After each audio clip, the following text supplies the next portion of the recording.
Mungkin ada yang belum tahu lagi. Ada juga yang bertanya dengan saya, siapa jadi menteri tu, menteri ni, okey. Saya rasa saya beritahulah sekali lagi, ulangi apa yang telah diumumkan oleh Yang Amat Berhormat Perdana Menteri. Pertama, Perdana Menteri merangkap Menteri Keuangan, iaitu Datuk Seri Anwar Ibrahim. Untuk makluman tuan-tuan, kalau boleh Datuk Seri Anwar Ibrahim pun tak nak jadi Menteri Keuangan ni, seperti mana yang telah diumumkan. Namun ada perkara-perkara yang saya tak boleh nak terangkan di dalam live ini. Benda yang merupakan satu benda yang sulit, rahsia kerajaan.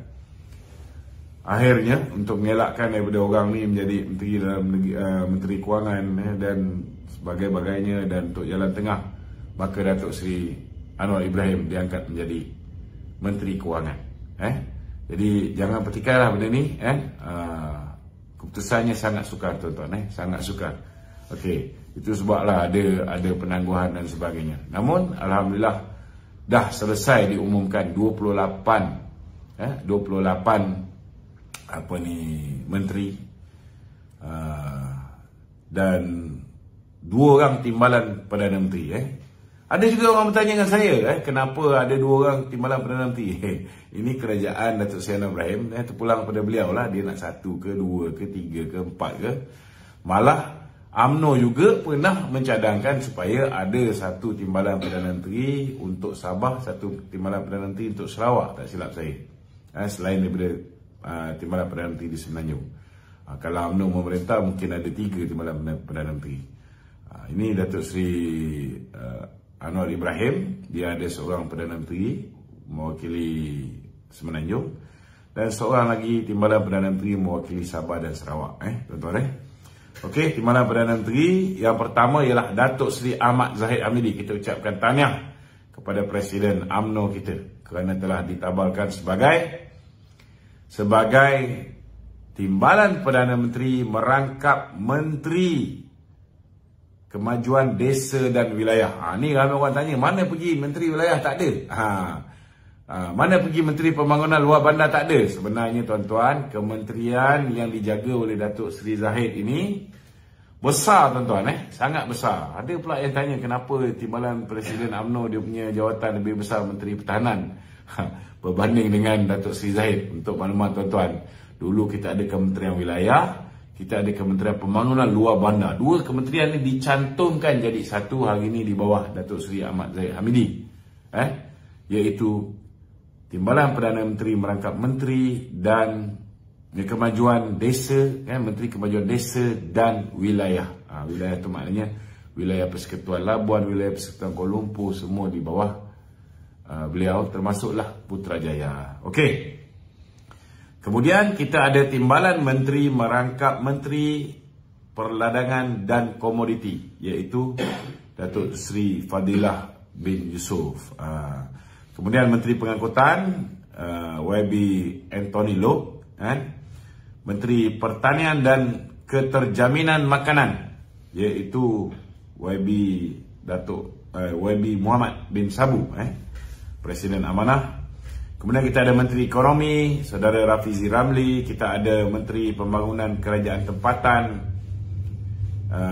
YB Ngah Komeng. Kita ada Menteri Pertahanan, Datuk Seri Muhammad Hassan, timbalan Presiden UMNO. Kita ada Menteri Kerja Raya, Datuk Alexander Nanta Linggi. Kita ada Menteri Dalam Negeri, Datuk Seri Saifuddin Nasution Ismail. Kita ada Menteri Perdagangan Antarabangsa dan Industri, Tengku Zafrul bin Tengku Aziz. Ini pun banyak orang bising. Saya tak nak komen, senang ceritalah. Adalah sebab-sebab tertentu saya tak boleh nak komen, tuan-tuan. Kita biarkanlah orang-orang atas fikirkan tentang perkara ni.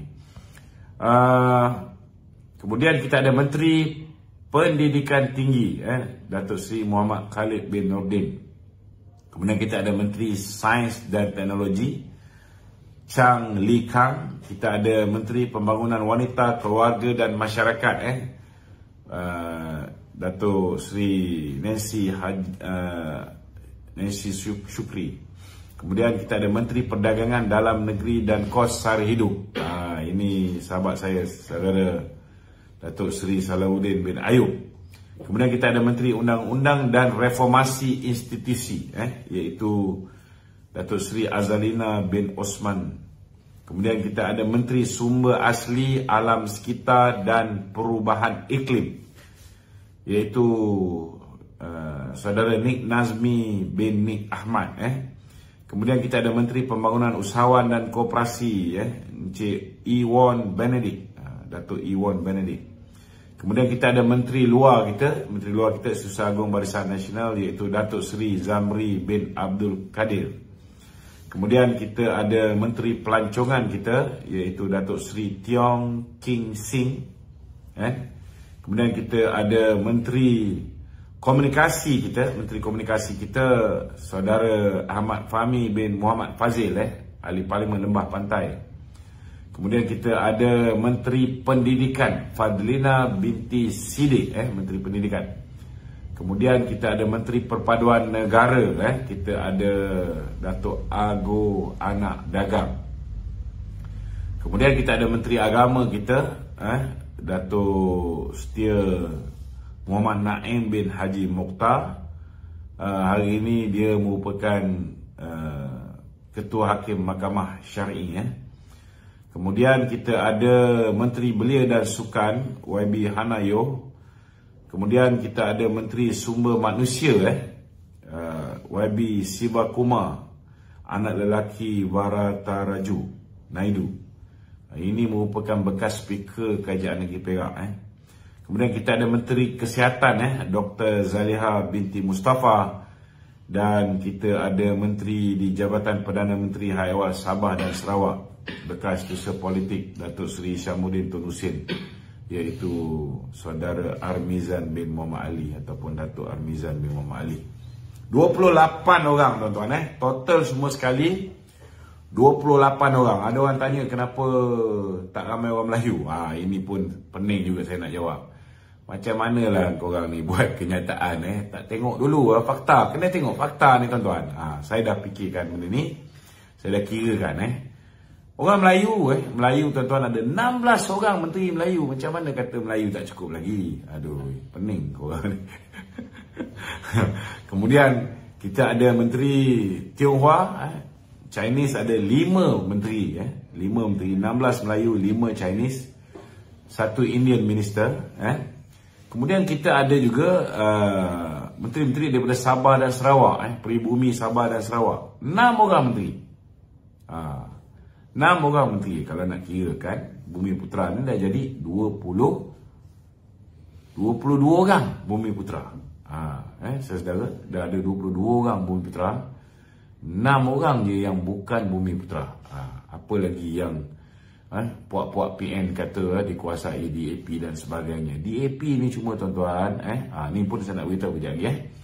Daripada 28 orang menteri ni saudara, PKR ada 8 menteri je tuan-tuan. UMNO ada 7 orang menteri. DAP hanya ada 4 orang menteri. PBB, PBB ni GPS Sarawak, ada 3 orang menteri. Amanah ada 2 orang menteri. PDP ada 1 orang menteri. PRS ada 1 orang menteri. APCO ada 1 orang menteri. Bebas ada 1 menteri. Ini yang jumlahnya 28 orang. 28 orang. Jadi saya nak beritahu dengan saudara, ada yang tanya kenapa ada daripada parti warisan lah, parti apa ni, banyak lagi lah parti-parti yang kecil-kecil ni semua belum dapat jawatan. Untuk makluman tuan-tuan, hari ni Perdana Menteri hanya mengumumkan untuk pelantikan Menteri Kabinet. Sebab kita kena form the cabinet very fast, sebab kita kena menangani masalah-masalah yang bakal mendatang, masalah banjir, masalah kos sara hidup, masalah kenaikan harga barang, masalah nak pulihkan ekonomi, nak bawa masuk balik pelabur, nak bawa masuk balik foreign direct investment, nak meningkatkan domestic direct investment. Semua benda ni nak kena fikirlah. Perlu ada mesyuarat kabinet, dan mesyuarat kabinet khas akan diadakan pada hari Isnin ini mengikut Yang Amat Berhormat Perdana Menteri. Dan Untuk makluman tuan-tuan, selepas ini juga pelantikan timbalan-timbalan menteri. Pelantikan timbalan-timbalan menteri belum diumumkan. Siapa yang akan jadi timbalan menteri akan diumumkan. Kita tak tahu bila. Tetapi yang saya difahamkan, esok lebih kurang dalam pukul 3 petang akan berlakunya majlis angkat sumpah menteri-menteri kabinet supaya mereka boleh menjalankan tugas seberapa segera yang mungkin dan boleh bak kata orang tu memulakan mesyuarat kabinet khas pada hari Isnin ni. Tuan Sri, minta maaf tu. Sebelum kita jauh pergi, kabinet yang baru diumumkan oleh Perdana Menteri Datuk Seri Anwar Ibrahim, adakah ia menepati hasrat Kerajaan Perpaduan yang dititah oleh Majlis Raja-Raja baru-baru ini? Pada pandangan saya, ianya lebih daripada menepati, kerana kali ini tidak macam ketika Muhyiddin diangkat menjadi Perdana Menteri, ketika Datuk Seri Ismail Sabri diangkat menjadi Perdana Menteri. Ada puak-puak tertentu, kumpulan-kumpulan tertentu telah disisihkan oleh Perdana Menteri. Dan bila ada kumpulan tertentu disisihkan, sedangkan mereka inilah yang berkuasa di dalam parti, sudah pastilah tidak akan ada kestabilan. Hari ini kita lihat kebanyakan daripada mereka yang dilantik ni adalah merupakan peneraju utama parti. Presiden parti ada tempat, timbalan presiden parti pun ada tempat, naib presiden parti pun ada tempat. Kecuali yang mana yang dah berehat tu tak ada tempat lah, kan. Takkanlah Datuk Seri Ismail Sabri nak ambil jawatan menteri, dia dah pernah jadi menteri, betul lah. Ini kita kena fahamlah betapa pentingnya kestabilan di dalam UMNO itu akan menjamin kestabilan kerajaan perpaduan ni. Kalau misalnya sekali lagi seperti mana yang puak-puak geng pengkhianat hari ini menggunakan media-media yang mereka kontrol. Kita tahulah geng-geng Dini, geng-geng apa ni, Tun Faizal ni hari ni rancak menggunakan platform mereka untuk menyerang Datuk Seri Presiden UMNO. Dulu mereka kata kalau undi BN, Anwar akan jadi Perdana Menteri. Lepas tu hari ni mereka pula kata kalau undi apa ni apa dia cakap? Undi Pakatan Harapan. Ni. Hari ni pula dia kata undi PH dapat Zahid.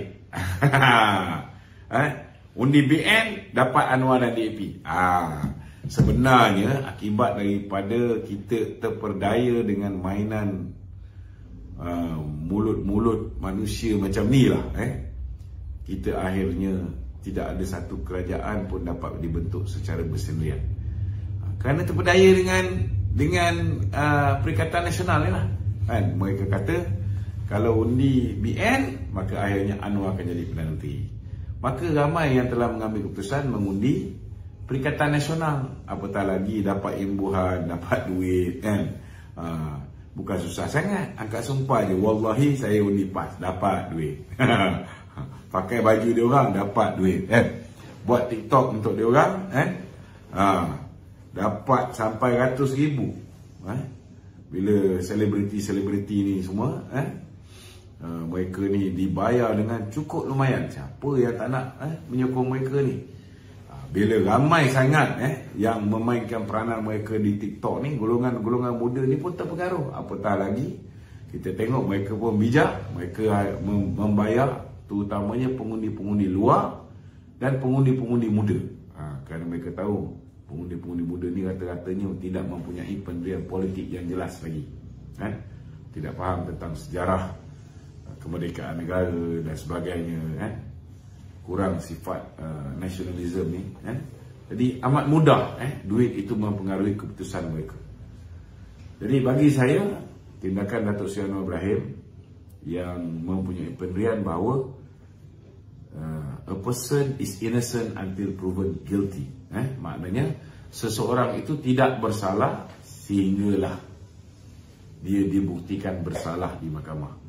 Kita tak, kalau boleh tak payah cerita lah, kalau kita buka cerita pendakwaan terpilih, sudah pasti akan ada yang terkuris. Sebab bila Mahathir memerintah, Mahathir menzalimi pemimpin UMNO, dalam tu ada juga orang daripada PH juga. Jadi lebih baik kita jangan buka cerita lama ni, kita letak tepi. Kita letak tepi. Cuma kalau nak memerintah, kena libatkan semua orang. Lainlah kalau Datuk Zahid ni sudah dijatuhkan hukuman, lain cerita.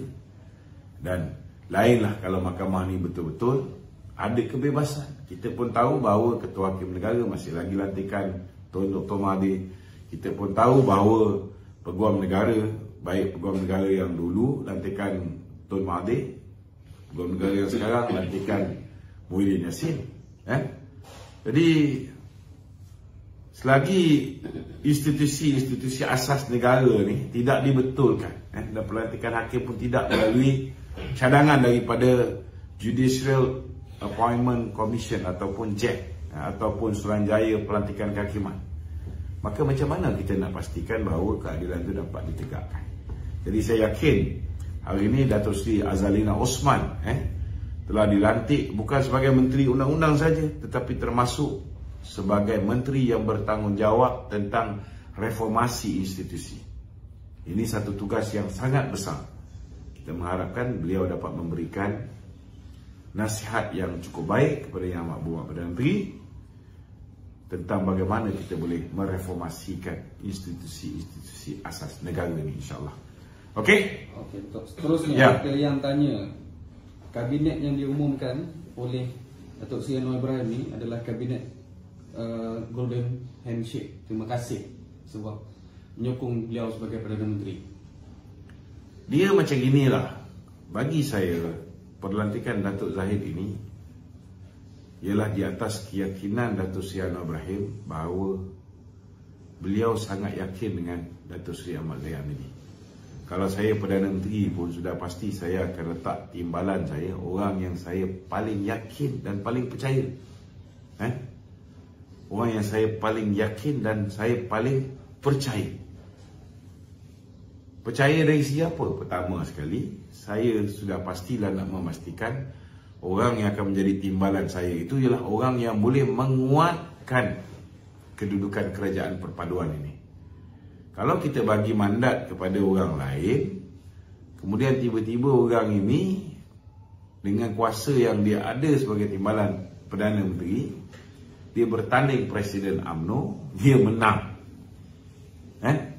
Ada tak jaminan bahawa orang ni tidak akan bawa UMNO untuk bersama dengan Perikatan Nasional dengan demand kerusi Perdana Menteri?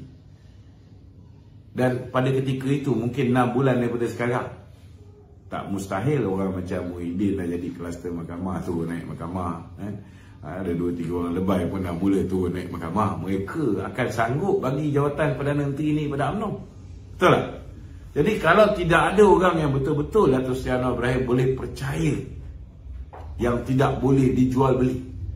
Datuk Seri Zahid adalah satu-satunya manusia yang dah terbukti dalam UMNO tak boleh dijual beli. Apa bukti dia? Apa dalil dia?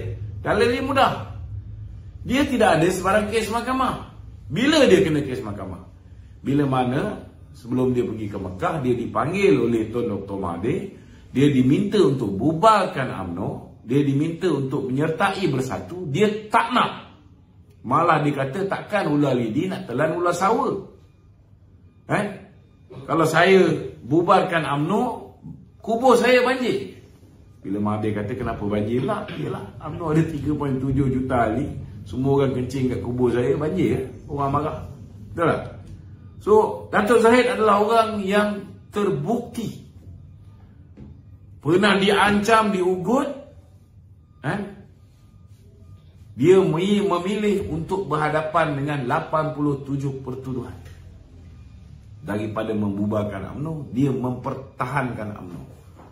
Jadi kalau saya duduk di tempat Datuk Seri Anwar Ibrahim pun, saya akan pilih orang yang kerat 18 pun, dia akan berdiri teguh bersama dengan saya. Betul tak? Betul.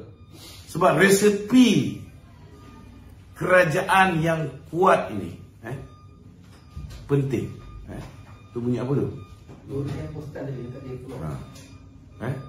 Resepi kerajaan yang kuat itu sangat penting.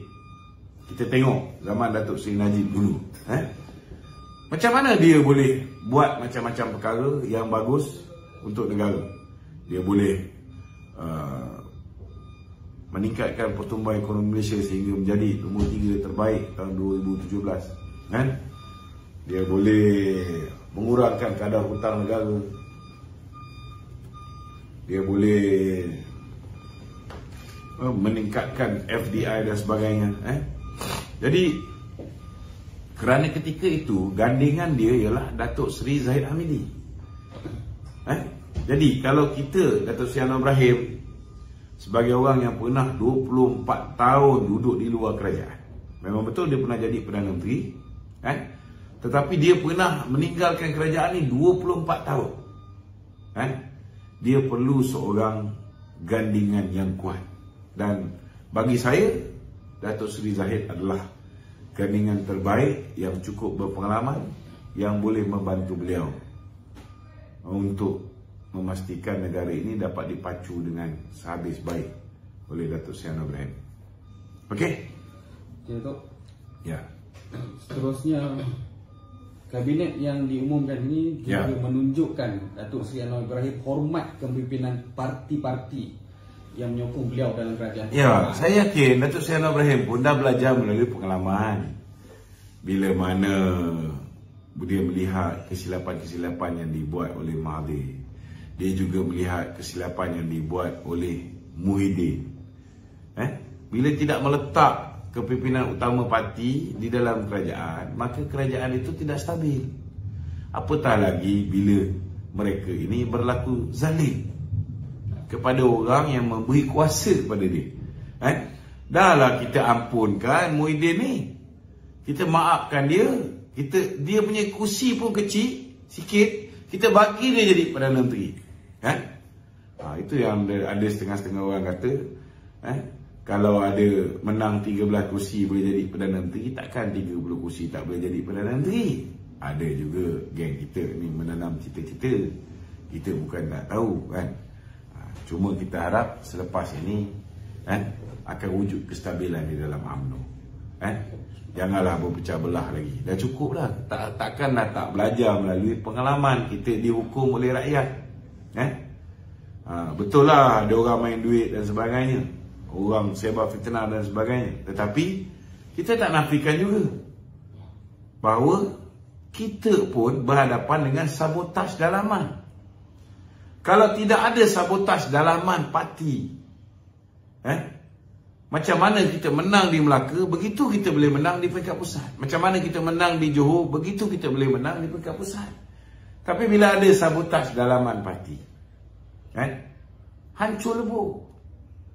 Dan timing is very important. Bila kita suruh bubar, tak nak bubar, maka akhirnya apa terjadi? Nasi jadi bubur. Siapa yang rugi? Semua orang rugi. Semua orang rugi. Nasiblah baik Allah Ta'ala bagi kita peluang. Walaupun kita kalah, kita ada peluang untuk membentuk kerajaan bersama dengan Pakatan Harapan. Cuba kalau ketika ke bawah duli tuanku menasihati Perikatan Nasional dan Pakatan Harapan untuk bentuk kerajaan bersama, kedua-dua ini buang ego dia, kedua-dua ini bersetuju untuk bekerjasama, UMNO akan jadi pembangkang hari ini. Dan kita akan berhadapan dengan keadaan yang cukup sukar. Pemimpin kita nak disumbatkan ke dalam penjara. Kezaliman ke atas pemimpin kita mungkin berterusan.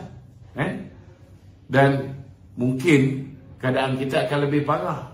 Tahun ni kita nak bertanding pun duit tak berapa nak ada. Cuba bayangkan macam mana kita nak survive. Parti ni nak digerakkan semua sekali memerlukan dana juga. Kalau nak bertahan lagi 5 tahun, mampu tak kita? Belum tentu. Kita boleh mendabik dada, apa jadi pun kita boleh lawan. Tapi saya ingat lagi 4 tahun setengah kita lawan dulu, ramai masuk gua. Kita ingat lagi bila kita lawan Tun Dr. Mahathir berdemonstrasi dan sebagainya. Ramai yang menyepi, tanya khabar pun tidak. Ada juga lah yang telefon macam mana, ada peguam ke tak ada peguam kan.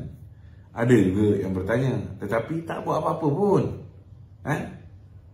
Jadi bersediakah kita kan, untuk berhadapan dengan situasi ini? Sekali lagi, ianya tak mudah. Ianya tak mudah. Tak mustahil, tetapi ianya tidak mudah. Sekarang kita ada peluang untuk memulihkan keadaan. Kita ada peluang untuk menghentikan racism. Kita boleh menyatukan dua buah parti. Pertama, parti yang mempunyai komposisi ahli di kalangan masyarakat Melayu yang paling besar kat Malaysia, bergabung dengan parti yang mendapat dukungan masyarakat bukan Melayu paling besar di Malaysia. Dua parti besar ni bersatu. Maknanya di mana juga bertanding lepas ni, kita akan mempunyai laluan yang lebih mudah. Mungkin ada susah sikit di Kelantan. Sebab orang Kelantan ni kadang-kadang dia lebih selesa minum air teh ais. Mandi pun teh ais, basuh baju pun teh ais. Kita tak boleh nak buat apa kan. Kerat 18 pun mereka tetap pas. Janji masuk syurga. Datuk, komen kat Facebook ni tanya pendapat Datuk Perdana Menteri memegang portfolio Menteri Kewangan. Saya dah jawab tadi. Mampukah dia menarik pelabur-pelabur? Saya rasa lah kalau tanya dengan saya secara peribadi, memang sepatutnya dia jadi Menteri Kewangan daripada awal. Cuma saya terkejut bila Datuk Seri Anwar mengatakan dia tak nak pegang pos Menteri Kewangan ni. Cuma ada certain things happening, saya tak boleh cerita, yang menyebabkan beliau terpaksa memegang jawatan Menteri Kewangan. Kita harap di jalan tengah ni baik untuk semua. Okey. Ada pihak-pihak juga kan bagi tahu pengumuman kabinet yang dibuat Datuk Seri Anwar Ibrahim ni lambat akibat ada perebutan kuasa. Bukan ada perebutan kuasa, dia ada banyak pandangan. Tahulah ada orang tertentu sebelum ni kata tak nak bersekongkol dengan kleptokrat lah, tak nak bersekongkol dengan orang yang ada kes mahkamah lah, apa semua sekali lah kan. Kita pun ada cakap juga, kita tak nak bekerjasama dengan DAP, tak nak kerjasama dengan Anwar, tak nak kerjasama dengan Bersatu untuk berhadapan dengan pilihan umum yang ke-15 kan. Dan kita dah tunaikan, we have been with only BN components. Kita hanya bersama dengan BN components. Maknanya kita dah buat apa yang ahli akan membina. We go solo. Tapi lepas pilihan raya, nak buat macam mana? Tak ada satu parti pun menang. Kalau BN nak jadi pemegang, macam mana BN nak jadi pemegang kalau tidak ada kerajaan? Jadi, ke bawah dulu tuan, aku tawarkan kepada PH dan PN bentuk kerajaan perpaduan. PN tolak. Bila PN tolak, boleh tak PH seorang-seorang bentuk kerajaan? Tak boleh. Dia boleh bentuk minority government. Tetapi kalau bentuk minority government, macam mana ni kaki tangan kerajaan tahun depan ni nak bayar gaji? Pakai apa? Minority government tak boleh luluskan belanjawan. Jadi Tuanku telah menitahkan supaya Barisan Nasional menyertai kerajaan perpaduan. Dan selepas itu Alhamdulillah GPS ikut, kemudian kawan-kawan kita yang lain, KDM, apa ni, GRS, semua ikut, Warisan ikut. Okey. Okey, ada lagi? Silakan. Kita masuk topik lain sikit. Topik lain. Okey. MIC mengumumkan tarik diri tanding di Parlimen Padang Serai. Alhamdulillah. Alhamdulillah. Sebab kawan kita Amanah ataupun Wakil Pakatan Harapan di Tioman telah menarik diri. Maka sewajarnya lah atas semangat kerjasama dalam kerajaan perpaduan ini, BN juga menarik sokongan, menarik diri daripada bertanding di Padang Serai. Jadi kita minta supaya penyokong-penyokong Barisan Nasional di Padang Serai memberikan undi mereka kepada Pakatan Harapan. calon Pakatan Harapan. Jangan pula korang campak undi korang ni pergi undi pula Perikatan Nasional. Jahanam. Jahanam. Kita kena nampakkan bahawa rakyat Malaysia bersetuju dengan kerajaan perpaduan ini. Dan cara nak menunjukkan rakyat Malaysia bersetuju dengan kerajaan perpaduan ini ialah pastikan PH menang di Padang Serai dan pastikan BN menang di Tioman. Ini penting. Okey? Silakan. Soalan lain. Ini saya nak sentuh tentang ekonomi. Saya rasa ramai orang nak dengar. Ni ada orang soal pasal Datuk Zahid ni macam-macam. Okey. Banyak orang nak tahu pasal ekonomi selepas tertubuhnya kabinet baru ni tu. Okey, bagaimana kabinet baru ni boleh meyakinkan pelabur-pelabur kembali semula ke Malaysia? Apa pandangan Datuk dan cadangan Datuk? Pertama sekali saya merasakan bahawa kita ada satu pasukan yang kuat sebab bila kabinet ni kecil, bila kabinet ni mewakili parti-parti. Contoh macam UMNO hanya 7 orang daripada UMNO yang dapat duduk di dalam kabinet. So the best 7 is in the cabinet now. Sama juga PKR. Daripada beribu orang dalam PKR ni 8 orang je jadi menteri.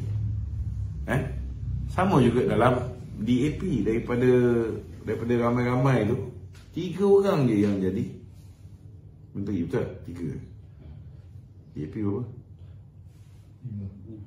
5. DAP ada 4 orang saja daripada menteri kabinet tu daripada DAP. Kemudian daripada PBB 3 orang saja. Amanah 2 orang saja. PDP 1 orang je, PRS 1 orang je, APO 1 orang je, bebas orang.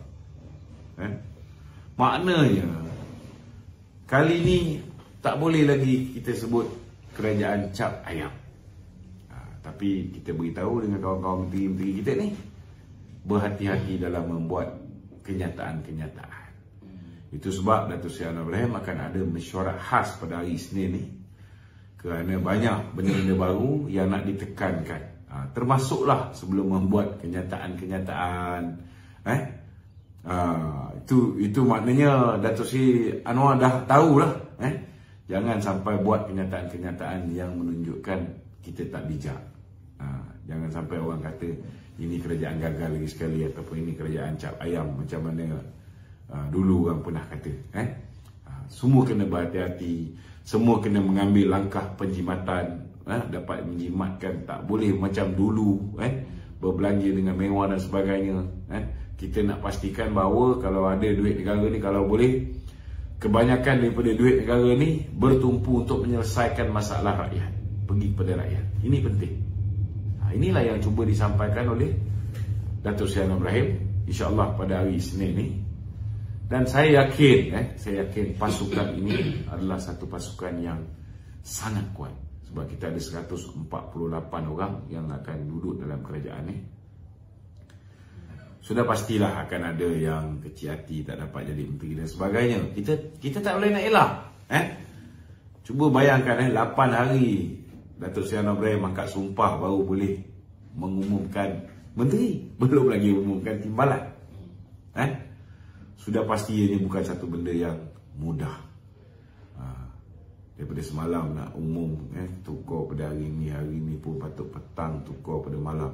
It's not easy. Orang cakap memang mudah, tetapi beliau nak hadap ni bukan satu perkara yang mudah. Tetapi Alhamdulillah akhirnya semua pihak dapat capai kata sepakat. Kalau tak semua pun, setidak-tidaknya majoriti besar daripada 148 orang ahli parlimen ni dan ketua-ketua parti telah mencapai kesepakatan. Yang mana yang tak dapat jadi menteri itu kemungkinan besar nama mereka akan jadi timbalan menteri. Jadi bersabarlah, janganlah merajuk ke dan sebagainya. Okey? Okey, Dok. Sebelum ni kabinet kita tengok semuanya bersaiz besar. Ya. dengan saiz kabinet yang lebih kecil ni, boleh ke sebarang dasar keputusan dibuat dengan tuntas dan efisien? Saya rasa saiz kabinet sekarang ni sama seperti saiz kabinet kerajaan Tun Dr. Mahathir. Cuma kerajaan sekarang ni 28, sama berzaman macam Tun Dr. Mahathir. Masa kabinet Muhyiddin dan Datuk Seri Ismail Sabri, 32 orang menteri. So insyaAllah lah, insyaAllah tak ada apa-apa. Okey. Adalah media-media pokok pengkhianat ni yang mula daripada semalam lagi. Dia menekan kan, dia sibuk menyebar. Kita ucap takziah kepada Tuan Faizal dan rakan-rakan yang sewaktu dengannya, yang nampak gayanya sangat bersedih dan cukup gigih lah, cuba untuk menggagalkan, cuba untuk memburukkan imej Presiden UMNO, supaya Presiden UMNO tidak dilantik menjadi Timbalan Perdana Menteri, supaya memudahkan mereka untuk menentang Datuk Seri Zahid sebagai Presiden UMNO. Hari ni saya nak beritahu, kita tengok apa ni, saya dah keluarkan dalam Facebook saya, saya dah keluarkan dalam Facebook saya kenyataan daripada seorang penceramah Perikatan Nasional. Dia kata jangan gundah gulana, jangan risau, kerana sekarang ini kita tak dapat bentuk kerajaan lagi. Dia cakap jangan bimbang, kita ada juga orang-orang kawan-kawan kita dalam itu. Dia sebut nama Anwar Musa, dia sebut nama KJ, dia sebut nama Isyamuddin Tun Husin, yang sedang mengusahakan untuk mengambil alih UMNO, menurunkan Datuk Seri Ahmad Zahid Hamidi. Dalam arti kata lain, maknanya selepas ni kalau mereka dapat tawan UMNO, maka mereka bolehlah membentuk kerajaan bersama dengan Perikatan Nasional pula. Macam mana yang mereka dulu buat. Boleh tebuk pintu belakang dan sebagainya. Biarkanlah. Biar dia nak buat apa pun, biarkan. Cuma kita sebagai ahli UMNO, insya-Allah kita tidak akan biarkan pengkhianat ini, tuan-tuan, bermaharajalela. Saya yakin mereka pun dah banyak dah langgar disiplin parti, mereka tanda tangan SD tu pun dah salah sebenarnya. Jadi kalau misalnya mereka ni meneruskan aktiviti-aktiviti yang tidak sihat ini, maka kesalahan mereka menandatangani SD kepada Tan Sri Muhyiddin Yassin itu boleh menyebabkan kursi mereka ni dikosongkan. Maka akan ada pilihan raya kecil. Ini tak mustahil berlaku. Kita harap tak berlaku lah. Kita harap semua pihak ni berlapang dada menerima keputusan pembentukan kabinet ni seadanya. Tetapi kalau mereka masih lagi buat kerja jahat, masih lagi buat kerja posting-posting macam tu, tak mustahil tindakan akan diambil. Okey? Ya. Siapa ni yang akan ketuai pembangkang ni? Jadi ketua pembangkang? Buat masa ni ada kemungkinan besar Tan Sri Muhyiddin Yassin yang akan jadi ketua pembangkang. Tetapi tak tahulah, saya rasa hari ni ahli-ahli parlimen daripada Perikatan Nasional pun dah nampak sangat bahawa Tan Sri Muhyiddin ni liability untuk parti mereka. Kerana Tan Sri Muhyiddin punya mulut celupa, ego, keangkuhan dia ni lah yang menyebabkan hari ni Perikatan Nasional walaupun menang banyak kursi tak boleh bentuk kerajaan. Kerana kezaliman dia, zaman dia menjadi Perdana Menteri itu juga, apa yang dia buat kepada UMNO menyebabkan UMNO sampai mati pun takkan bersama dengan Perikatan Nasional. Kecuali kalau mereka berjaya meletakkan kuda-kuda tunggangan dia untuk mengambil alih parti UMNO lah. Itu mungkin boleh berlaku. Tetapi insya-Allah kita akan yakinkan kaum UMI supaya menolak mereka-mereka yang menjadi pengkhianat dan tali barut Muhyiddin ini daripada menguasai parti. Okey? Okey, Datuk, ada lagi satu pertanyaan kawan kita tanya ni. Wabinga Koming dilantik sebagai diumumkan sebagai menteri. Apa komen Datuk? Komen saya, kita kena terima dengan berlapang dada lah. Kita ada 28 orang ahli parlimen. Hanya 4-nya daripada DAP. kalau ada lagi yang tak yakin bahawa kita boleh menjinakkan kawan-kawan kita DAP ni, kan? Saya tak boleh nak cakap apa lah, kan? Dulu kena faham, dulu wakil rakyat bukan Melayu pun lebih ramai daripada wakil rakyat Melayu. Dulu diorang ni agihkan kursi antara PPBM bersatu, dengan PAN, dengan Amanah, dengan apa ni, dengan DAP, dengan PKR sama rata. Sekarang tak begitu. Sekarang tak begitu. Kita mengikut komposisi kaum di Malaysia ni. Ini kita kena faham. Jadi tak perlu nak bimbang. Kedudukan orang Melayu, kedudukan hak istimewa orang Melayu, kedudukan Islam sebagai agama persekutuan, kedudukan bahasa Melayu sebagai bahasa kebangsaan, kedudukan Raja-Raja Melayu insya-Allah akan dipelihara oleh kerajaan perpaduan ini. Apatah lagi penyatuan ini berjaya atas usaha Kebawah Yang Maha Mulia Seri Paduka Baginda dan Tuan Agong. InsyaAllah kita tak perlu bimbang. Okey? Okey, Tok. Kita soalan yang seterusnya. Anwar pilih Zahid sebagai TPM akan bawa malapetaka kepada Datuk Seri Anwar Ibrahim. Dia sebenarnya mungkin diorang ni sebenarnya yang dia takut ni akan bawa malapetaka kepada Muhyiddin Yassin dan Haji Hadi. Itu sebenarnya. Dan mungkin malapetaka kepada mereka-mereka yang khianat pada parti. Itu sebenarnya. Mana datang rasionalnya datang malapetaka kalau melantik Datuk Seri Zahid sebagai Timbalan Perdana Menteri. Kedudukan kerajaan ini akan lebih kukuh dengan kedudukan Datuk Zahid di dalam kerajaan. Sebab dia presiden parti. Presiden parti. So kita abaikanlah mereka-mereka yang kecewa ni, kerana sudah pastilah antara sebab mereka mengeluarkan kenyataan-kenyataan macam ni kerana mereka kecewa. Pertama sekali kecewa kerana musuh utama mereka, presiden parti, terutamanya macam Tun Faizal tu, dah kena gantung. Bila Datuk Zahid duduk sebagai Timbalan Perdana Menteri, hampir pasti untuk beliau mengekalkan kedudukan sebagai Presiden UMNO tu akan mudah. Jadi orang yang dah kena gantung macam Tun Faizal 6 tahun tu, dah lalui setahun 5 tahun akan datang lagi, Datuk Zahid masih lagi Presiden UMNO. Agak-agak senang tak dia balik semula ke dalam UMNO? Susahlah. Itu yang dia susah hati, itu yang dia Dini dan sebagainya tu bukan main lagi. Menggunakan media-media kononnya rakyat Sarawak kini. Dia tak pandai pula gunakan dia punya Facebook page sendiri kan.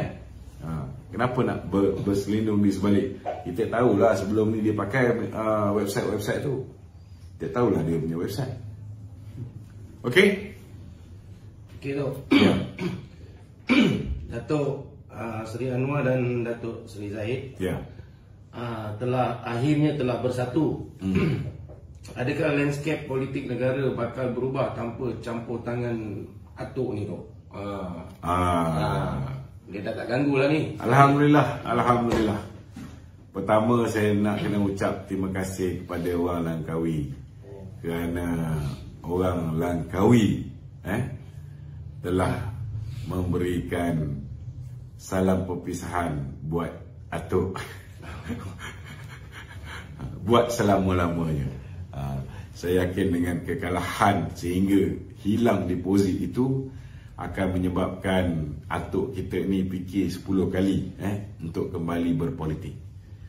Namun begitu, kita pun tak faham macam mana orang tua ni masih lagi buat kerja gila, mengeluarkan kenyataan-kenyataan yang tak sepatutnya dikeluarkan. Kalau saya lah dah kalah teruk sampai hilang deposit ni, saya senyap, saya diam. Tapi dia masih lagi mengeluarkan kenyataan, masih lagi mengecam Datuk Zahid, masih lagi risau Datuk Zahid jadi Timbalan Perdana Menteri.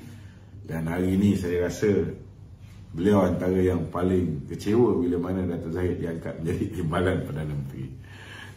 We wish him good luck good health.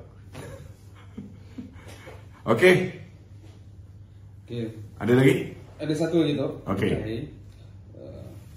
Puak-puak pengkhianat ni, dia tak sokong kerajaan perpaduan. Tapi dialah yang paling bising kali bila Datuk Seri Anwar Ibrahim umum Datuk Seri Zahid Bin Ismail. Itulah dia.